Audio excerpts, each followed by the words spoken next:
청취자님 안녕하세요. 쏟아지는 뉴스와 그 정보의 홍수 속에서 오늘 하루도 무사히 헤쳐나오셨나요? 네, 정말 수고 많으셨습니다. 매일같이 쏟아지는 수많은 기사들 다 읽어보고 싶고 흐름도 파악하고 싶으시겠지만 우리에게 가장 부족한 건 늘 시간이잖아요. 그래서 오늘도 저희가 이 자리에 앉았습니다. 맞습니다. 오늘의 미션은 아주 명확합니다. 바쁜 청취자님의 귀중한 시간을 아껴드리기 위해 세 장의 수많은 노이즈 속에서 진짜 필요한 핵심만 딱 골라내는 완벽한 요약본을 만들어 드리는 겁니다. 오늘의 심층 탐구 시간, 청취자님은 그저 평안하게 커피 한 잔 하시면서 저희 두 사람과 같은 테이블에 마주 앉아 대화를 나눈다고 생각해 주시면 좋겠습니다. 아주 좋은 접근입니다. 사실 텍스트나 숫자 자체를 읽는 건 누구나 할 수 있죠. 하지만 수많은 기사와 데이터가 막 파편처럼 흩어져 있을 때 그 사이를 연결하는 보이지 않는 선을 찾아내고 숨겨진 진짜 의미를 발견하는 것, 그게 바로 이 자료 분석 시간의 묘미 아닐까 싶거든요. 그렇죠. 오늘 살펴볼 내용들도 단순히 올랐다 내렸다를 넘어서 시장의 심리와 자본의 거대한 이동을 보여주는 아주 흥미진진한 단서들로 가득합니다. 네, 맞습니다. 그래서 오늘 저희가 샅샅이 파헤쳐볼 자료는 바로 2026년 3월 2일 월요일자 장마감 리포트입니다. 지금 글로벌 금융시장은 그야말로 거대한 폭풍의 한가운데를 지나고 있거든요. 네, 상황이 좀 심각하죠? 뉴스로 보셔서 아시겠지만 미국과 이란의 군사 충돌이라는 매우 심각한 지정학적 위기가 발생했습니다. 이 숨막히는 긴장감 속에서 한국과 미국 증시, 그리고 원자재 시장이 도대체 어떤 유기적인 반응을 보이고 있는지 아주 입체적으로 조명해 보려고 합니다. 자, 이제 하나씩 풀어볼까요? 네, 여기서 매력적인 부분은요. 이런 극단적인 위기 상황에서 자본이 이동하는 명확한 패턴이 존재한다는 겁니다. 평화로운 시기에는 돈이 수익을 쫓아 자유롭게 흘러가지만 공포가 시장을 덮쳤을 때 돈은 생존을 위해 가장 본능적으로 움직이거든요. 생존 본능이요? 네. 리포트에 기록된 상황을 보면 중동발 위기로 인해 아부다비와 두바이 증시는 아예 이틀간 휴장에 들어갔습니다. 영국 FTSE 100 지수도 1.92%나 급락하면서 4,899포인트 선까지 밀렸고요. 아시아 시장도 도미노처럼 하락세를 보였습니다. 전 세계가 붉은색 하락장으로 물들고 있는 상황이네요. 그런데 아까 자본의 생존 본능이라고 하셨잖아요. 그 본능이 가장 먼저 향한 곳이 어딘가요? 역시 에너지 시장이겠죠? 정확합니다. 가장 눈에 띄는 건 단연 국제 유가입니다. 서부 텍사스산 원유, 흔히 우리가 WTI라고 부르는 국제 유가의 기준 지표가 2.62달러 상승하며 71.31달러로 급등했습니다. 하지만 단순히 70달러를 넘었다는 수치 자체가 중요한 게 아니에요. 그럼요. 시장을 짓누르는 진짜 공포는 뉴스 헤드라인에서도 여실히 드러나듯 호르무즈 해협 봉쇄 가능성입니다. 아, 호르무즈예요. 거기가 중동 원유가 빠져나오는 가장 핵심적인 길목이잖아요. 거기가 막히면 사실상 전 세계 원유 공급맥이 끊기는 거나 다름없으니까요. 그렇습니다. 만약 이 봉쇄가 일시적인 위협에 그치지 않고 현실화되거나 장기화될 경우 국제유가가 단숨에 100달러를 넘어서 최대 130달러까지 치솟을 수 있다는 시나리오가 지금 시장을 지배하고 있습니다. 130달러요? 와, 유가 130달러라는 건 단순히 주유소 기름값이 오르는 문제가 아니거든요. 공장을 돌리는 비용, 물건을 배나 비행기로 실어 나르는 물류 비용이 연쇄적으로 폭등하면서 겨우 잡혀가던 글로벌 인플레이션에 다시 기름을 붓게 된다는 뜻이죠. 인플레이션이 다시 심해지면 각국 중앙은행들이 금리를 내리려던 계획도 전면 수정될 수밖에 없겠네요. 실물 경제에 미칠 타격이 꼬리에 꼬리를 물고 이어지는 구조군요. 네, 정확히 그겁니다. 그런데 전문가님, 제가 이번 리포트 데이터를 보다가 멈칫했던 아주 기이한 기록을 하나 발견했습니다. 바로 안전자산의 흐름인데요. 청취자님, 여기서 제가 데이터 원문을 보다가 수치를 몇 번이나 다시 확인했습니다. 어떤 부분이었죠? 전통적인 안전자산의 대명사인 금값이 무려 2.8% 급등하면서 달러 기준으로 10만 3천 달러를 기록했다는 부분입니다. 그 부분. 우리가 흔히 알던 온스당 2,000달러, 3,000달러 하던 시절을 생각하면 이 10만 달러라는 숫자는 정말 비현실적이거든요.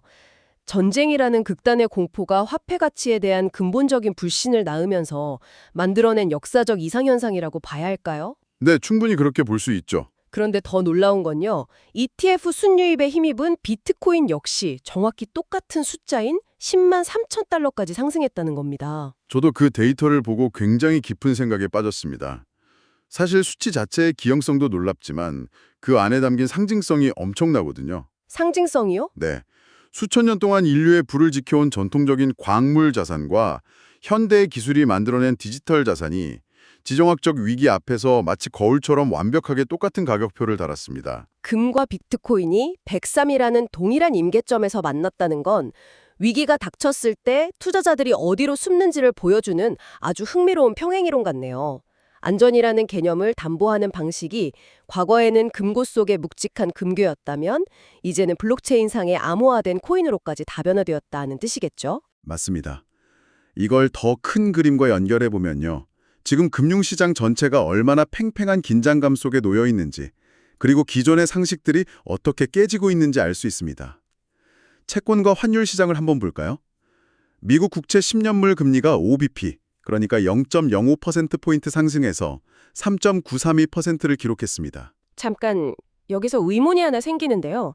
보통 이렇게 큰 전쟁 위기가 오면 사람들은 가장 안전한 자산인 미국 국채를 사려고 몰려들잖아요. 그렇죠. 보통은 그렇습니다. 국채를 사려는 사람이 많아지면 국채 가격은 오르고 반대로 국채 금리는 떨어지는 게 일반적인 경제 교과서의 공식 아닌가요? 그런데 왜 금리가 오히려 상승한 거죠? 아주 날카로운 지적입니다. 과거의 공식대로라면 금리가 떨어지는 게 맞죠. 하지만 지금은 상황이 다릅니다. 아까 우리가 유가 130달러 시나리오를 얘기했잖아요. 네, 인플레이션 우려요. 맞습니다. 유가가 오르면 물가가 오르고 물가가 오르면 미국 연방준비제도, 즉 연준은 금리를 내릴 수가 없습니다.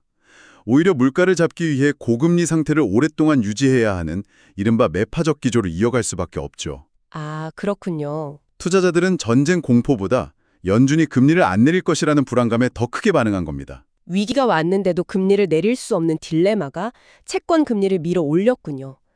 그럼 환율 쪽은 어떤가요? 보통 위기 때는 무조건 킹달러, 달러가 강세를 보이잖아요. 환율도 꽤 복합적입니다. 원달러 환율이 5.3원 내린 1439.2원을 기록했거든요. 환율이 내렸다는 건 원화 가치가 올랐고 달러 가치가 상대적으로 약해졌다는 뜻이죠. 네, 그렇습니다. 이건 역시 글로벌 자금 이동이 다극화되면서 무조건적인 달러 쏠림 현상보다는 각국의 경제 체력과 무역 지표에 따라 통화 가치가 재평가받고 있는 상황을 보여주는 겁니다. 완전히 전쟁이 났으니 주식이 떨어지고 달러가 오른다는 과거의 단순한 1차원적 공식이 더 이상 통하지 않는 세상이네요. 청취자님도 지금 이 거대한 자본의 소용돌이가 머릿속에 입체적으로 그려지실 겁니다. 자, 그럼 미국 주식시장이 이 위기에 어떻게 대처했는지 한번 들여다보죠.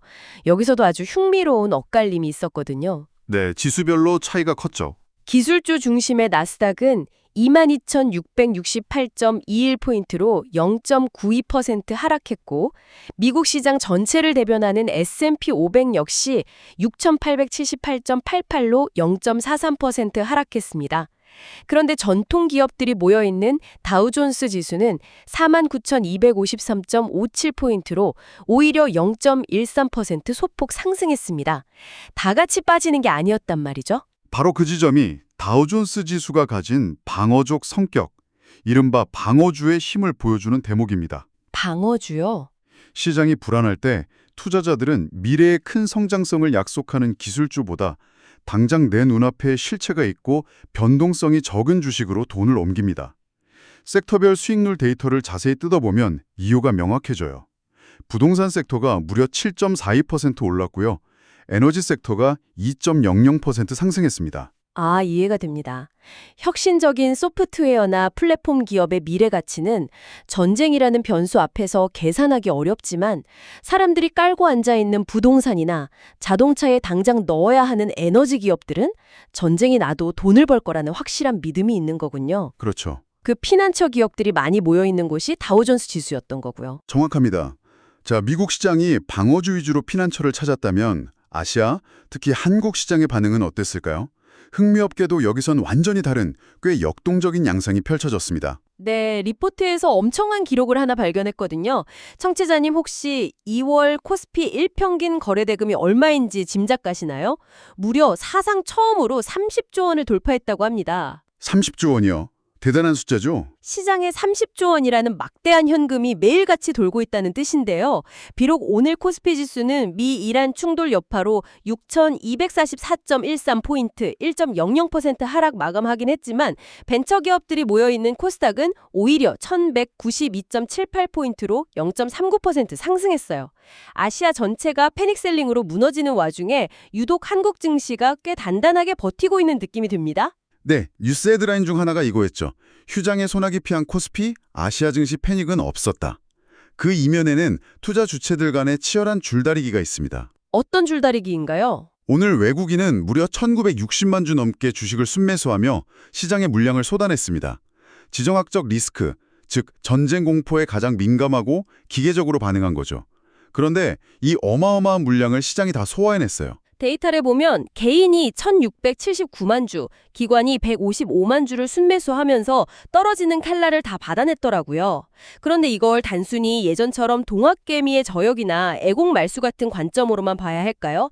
아니면 시장의 불안정성을 이용해 단기 차익을 노리는 투기적 자본의 유입으로 해석해야 할까요? 아주 중요한 질문입니다. 단순히 개인들의 맹목적인 매수세가 아닙니다. 주목할 만한 뉴스 기사가 있었어요. 이번엔 진짜 동벌수도 고액자산가들 줄줄이 사들인 게 이런 헤드라인이었거든요. 고액자산가들이요? 스마트 머니가 움직였다는 뜻이네요. 맞습니다. 자금력이 풍부하고 정보가 빠른 이른바 스마트 머니들은 이번 중동발 위기를 시장의 붕괴가 아니라 평소에 비싸서 못 샀던 우량주를 싸게 담을 수 있는 세일 기간으로 판단한 겁니다. 아, 코스피 거래대금 30조 원 돌파라는 기록은 한국 증시 밑바닥에 시장이 빠지면 언제든 저가에 쓸어담고 밀어올릴 준비가 되어 있는 대기자금이 어마어마하게 쌓여 있다는 구조적 상승 동력을 증명하는 겁니다. 위기를 기회로 삼는 투자자들의 야성적 충동이 30조 원이라는 숫자로 증명된 셈이군요. 여기서 정말 흥미로운 부분이 등장합니다. 하락장 속에서도 군계 일학처럼 극적인 상승세를 보인 시장을 강하게 이끌어간 주도주들이 있었거든요. 네, 특정 종목들의 약진이 눈부셨죠. 시가총액 상위 종목들을 보면서 제 눈을 의심했습니다.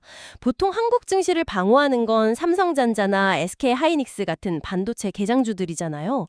그런데 오늘은 반도체 주식들이 하락세를 면치 못한 반면 현대차가 무려 10.67% 급등해서 67만 4천 원을 기록했습니다. 네, 게다가 LG화학도 7.05%나 오르며 41만 7,500원이 되었어요. 다들 전쟁 났다며 주식을 파는데 왜 유독 이 종목들만 폭발적으로 올랐을까요? 이게 절대 단순한 우연이나 일시적인 수급 꼬임이 아닙니다. 현대차의 이 엄청난 폭등 뒤에는 보스턴 다이나믹스라는 핵심 키워드가 숨어 있습니다.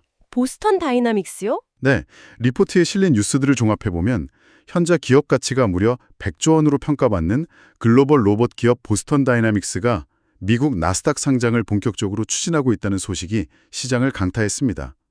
청취자님도 유튜브에서 춤추는 노란색 로봇 강아지 영상 한 번쯤 보신 적 있으실 겁니다. 그 회사를 현대차그룹이 예전에 인수했었죠. 아, 그 로봇 강아지 스팟과 인간형 로봇 아틀라스를 만드는 기업이요. 가치가 100조 원이라니 진짜 상상이 안 가는 규모네요. 그런데 청취자님 입장에서는 이런 의문이 들 수 있어요. 미국에서 자회사가 상장하는 건데 왜 한국에 있는 현대차 주가가 10% 넘게 폭등하는 거지? 이 둘이 어떤 논리적 구조로 연결되어 있는 건가요? 시장은 이 상장 추진을 단순한 자회사의 성공을 넘어서 현대차그룹 전체의 지배구조 재편을 알리는 거대한 신호탄으로 해석하고 있는 겁니다. 이 메커니즘을 이해하는 게 아주 중요해요. 아, 지배구조 재편이요? 보스턴 다이내믹스가 나스닥에 성공적으로 상장해서 막대한 자금을 끌어모으게 되면 이 회사의 지분을 꽤 많이 들고 있는 정의선 회장 개인에게 엄청난 현금이 들어오게 됩니다. 아하, 단순히 기업에 돈이 들어오는 게 아니라 오너 개인의 경영승계 재원이 확보된다는 뜻이군요. 맞습니다. 한국 재벌 기업들의 가장 큰 리스크 중 하나가 바로 경영권을 물려받을 때 발생하는 천문학적인 세금과 지배구조의 불확실성이잖아요. 투자자들은 항상 오너가 지분 정리를 어떻게 할까? 그 과정에서 소액주주들이 피해를 보진 않을까 불안해하거든요. 그렇죠. 코리아 디스카운트의 원인이기도 하고요. 그런데 보스턴 다이내믹스 상장으로 그 승계 비용을 깔끔하게 해결할 수 있는 카드가 생기니까 그동안 현대차 주가를 짓누르던 불확실성이라는 가장 큰 먹구름이 걷히게 되는 겁니다. 이해가 쏙쏙 되네요. 미래 먹거리인 로봇 산업의 가치가 폭발적으로 입증되는 동시에 그룹 내부의 고질적인 지배구조 개편 리스크까지 한 번에 해소되는 완벽한 호재의 결합이었군요. 그러니 전쟁의 공포조차 뚫고 자금이 몰려든 거고요. 네, 정확합니다. 그리고 또 하나 눈에 띄는 뉴스가 있었습니다. 곧 챗 GPT 제친다? 한국서 결제액 폭발, AI 뭐길래 이런 기사였는데요. 아까 로봇주 상승에 이어 AI와 스마트 결제 파트도 좀 깊게 파봐야 할 것 같습니다. 네, 방금 말씀드린 로봇 산업의 약진과 더불어 한국 내 AI 기술과 스마트 결제 분야의 폭발적인 성장세는 시장이 일방적으로 무너지지 않도록 바닥을 단단히 다져주는 역할을 하고 있습니다. 결제액이 폭발적으로 늘어났다는 건 무슨 뜻일까요? 글쎄요, 사람들이 많이 쓴다는 건데. 사람들의 일상 소비 패턴 자체가 AI를 기반으로 한 디지털 생태계로 완전히 종속되었다는 것을 의미합니다. 아, 예를 들면 우리가 물건을 살 때 AI가 추천해주는 걸 사고 클릭 한 번에 생체 인식으로 결제하는 그런 시스템들이 과거에는 신기한 기술이었다면 이제는 숨 쉬는 것처럼 당연한 인프라가 되었다는 뜻이겠죠? 바로 그겁니다. 투자자들의 심리를 읽어보면 이렇습니다. 중동에서 총소리가 나고 유가가 요동치더라도 사람들은 내일 아침에도 AI 서비스를 구독하고 모바일로 커피를 결제할 것이다 라는 거죠. 전쟁이 나도 커피는 마시고 결제는 하니까요. 즉, 전쟁이나 금리 같은 거시적인 경제 변수에 크게 흔들리지 않는 비순환적이고 구조적인 성장 엔진이 한국 증시에 자리 잡고 있다는 강한 믿음이 있는 겁니다. 위기 속에서도 돈은 불확실한 과거의 산업을 떠나 가장 확실한 미래 생태계를 향해 끈질기게 흘러가고 있습니다. 그래서 이 모든 게 대체 무슨 의미일까요? 중동의 포성, 치솟는 유가, 103만 달러라는 비현실적인 숫자를 찍어버린 금과 비트코인, 그리고 불확실성을 뚫고 질주하는 로봇과 AI까지. 당장 내일의 시장도 예측하기 힘든 이 롤러코스터 같은 상황에서 우리 청취자님은 도대체 무엇을 주목하고 어떻게 계좌를 지켜내야 할까요? 이번 주 주간 증시 캘린더를 보면서 실전 생존 가이드를 좀 세워봐야겠습니다. 리포트의 3월 2일부터 9일까지 주간 일정을 보면 수많은 경제지표 발표가 빼곡합니다. 하지만 청취자님의 시간을 아껴드리기 위해 시장의 방향타를 쥐고 있는 핵심 마일스톤만 짚어드리겠습니다. 네, 부탁드립니다. 우선 화요일과 목요일, 미국의 ISM 제조업 및 비제조업 구매자 지수, 흔히 말하는 PMI 발표를 가장 먼저 챙기셔야 합니다. 목요일에는 미국 소비재의 대명사인 코스트코의 실적 발표도 예정되어 있죠. 잠깐 여기서 용어를 하나 풀고 가죠. PMI, 즉 구매관리자 지수라면 현재 기업에서 물건을 사들이는 구매 담당자들이 경제 상황을 어떻게 체감하고 있는지 설문조사한 지표잖아요. 네, 맞습니다. 마치 식당 주인이 오늘 저녁에 손님이 많을 것 같아서 아침 시장에서 재료를 많이 사면 PMI가 올라가고 장사가 안 될 것 같아서 재료를 안 사면 떨어지는 것과 같은 이치죠. 그런데 이게 왜 지금 당장 그렇게 중요한 건가요? 훌륭한 비유입니다. 기업의 구매 담당자들은 실물 경제의 최전선에 있는 사람들입니다. 그들이 지갑을 닫는다는 건 앞으로 몇 달 뒤에 공장 가동률과 고용이 줄어든다는 강력한 선행지표거든요. 아, 선행지표요? 지금 시장의 가장 큰 화두는 미국 경제가 이 험난한 지정학적 위기를 견뎌낼 만큼 기초 체력이 튼튼한가입니다. 만약 이번 주에 발표될 PMI 지수가 시장의 예상치보다 뚝 떨어져서 나온다면 투자자들은 미국 경제가 드디어 침체로 들어가는구나 라고 판단하며 공포감이 걷잡을 수 없이 커질 수 있습니다. 체력이 약해졌다고 보는 거군요. 그리고 수요일에는 한국의 1월 소매 판매 지표와 중국의 구매 관리자 지수도 발표되니까 동아시아 실물 경제의 활력도 함께 가늠해 볼 수 있습니다. 구매자들의 심리가 첫 번째 관전 포인트군요. 그럼 주 후반부 일정은 어떤가요? 금요일에 아주 굵직한 지표들이 몰려 있던데요. 맞습니다. 이번 주의 진짜 하이라이트는 금요일입니다. 한국은 2월 소비자 물가 지수 CPI가 발표되는데 예측치가 전년 동기 대비 2.1%입니다. 2.1%면 그래도 어느 정도 안정적인 거 아닌가요? 네, 하지만 물가가 다시 꿈틀거리는지 아니면 안정세에 접어들었는지 꼭 확인해야 합니다. 하지만 글로벌 시장이 숨죽여 기다리는 건 금요일 밤에 발표될 미국의 2월 비농업 고용지수와 실업률입니다. 실업률 예측치가 4.3%로 나와 있네요. 지난번보다 고용시장이 조금 식어가는 모습인데 이게 시장에 어떤 파장을 일으킬까요? 고용은 연준이 금리를 결정할 때 보는 가장 중요한 두 가지 기둥 중 하나입니다. 물가와 고용이죠. 만약 실업률이 4.3%를 넘어서서 미국의 고용시장이 확연히 흔들리는 조짐이 보인다면 연준 입장에서는 물가 잡으려다 경제 다 죽이겠다는 압박을 받게 됩니다. 아, 진퇴양난이네요. 결국 늦춰졌던 금리 인하 카드를 강제로 꺼내들어야 할 수도 있고 이는 달러 가치와 주식시장 전체를 또 한 번 요동치게 만들 겁니다. 와, 지표 하나하나가 뇌관을 품고 있는 지뢰밭을 걷는 기분이네요. 그럼 이 복잡하고 위험한 상황에서 우리는 어떤 구체적인 대응 전략을 가져가야 할까요? 리포트의 결론을 바탕으로 청취자님께 실질적인 조언을 해주신다면요?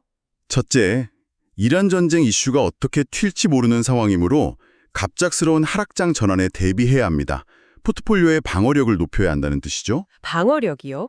앞서 미국 다우존스가 버틴 이유를 설명해드렸듯이 지금은 변동성이 큰 성장주에 몰빵하기보다는 이익이 꾸준히 나오고 배당을 주는 경기 방어주 비중을 늘려 시장의 충격을 흡수하는 것이 현명합니다.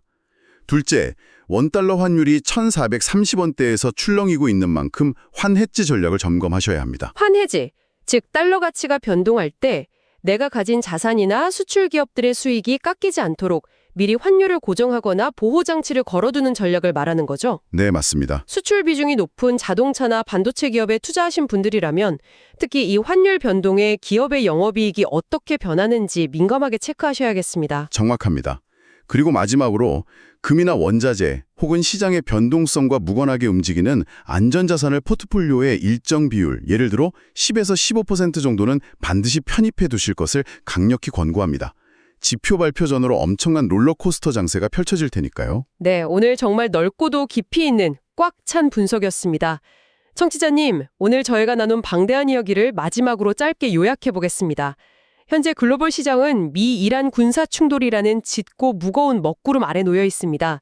국제 유가는 폭등할 조짐을 보이고 세계 곳곳의 증시가 공포에 질려 흔들리고 있죠. 네, 보스턴 다이나믹스로 대변되는 로봇, 그리고 우리의 일상을 지배할 AI 결제의 생태계 등 미래 산업을 향한 자본의 열망은 전쟁의 공포조차 가뿐히 뛰어넘고 있다는 사실을 우리는 오늘 데이터를 통해 확인했습니다. 그렇습니다. 자본은 공포 속에서도 가만히 웅크리고만 있지 않습니다. 끊임없이 진화하고 새로운 생존의 길을 찾아내죠. 이는 이 방송을 듣고 계신 청취자님께 아주 중요한 철학적인 질문을 하나 던집니다. 어떤 질문이죠? 오늘 장마감 리포트에서 우리가 목격한 가장 경이로운 수치를 다시 한번 떠올려 보십시오. 수천 년의 역사를 지닌 인류 전통의 궁극적 안전자산인 금과 탄생한 지 불과 10여 년 남짓된 가장 현대적인 디지털 자산인 비트코인이 오늘 나란히 10만 3천 달러라는 완벽히 똑같은 가격표를 달았습니다. 아, 10만 3천 달러. 극단의 지정학적 위기 속에서 땅속에서 캐낸 구시대의 광물과 컴퓨터 네트워크가 만들어낸 신시대의 코인이 동시에 투자자들의 피난처로 선택받는 이 기묘하고도 완벽한 동기화 현상. 과연 미래의 투자자들에게, 아니 당장 내일의 시장을 마주할 청취자님에게 안전이라는 단어는 앞으로 어떤 의미로 제정이 될까요? 와, 정말 머릿속에 큰 종이 묵직하게 울리는 것 같은 질문이네요. 물리적인 실체인 금과 실체가 없는 데이터인 비트코인이 공유하는 숫자 10만 3천의 의미. 청취자님도 오늘 밤 이 매력적이고 도발적인 질문에 대해 한 번쯤 깊이 상상해 보시길 바랍니다. 오늘 저희가 치열하게 풀어드린 이 지식들이 청취자님의 내일 그리고 성공적이고 안전한 투자 전략에 한 걸음 앞서가는 단단한 무기가 되기를 진심으로 응원합니다. 네, 모두 파이팅입니다. 바쁜 시간 쪼개어 저희와 이 긴 대화를 함께 해주셔서 감사드리고 저희는 다음 심층 탐구 시간에도 청취자님의 시간을 완벽하게 아껴드릴 더 깊고 날카로운 분석으로 돌아오겠습니다. 오늘 하루도 정말 고생 많으셨습니다.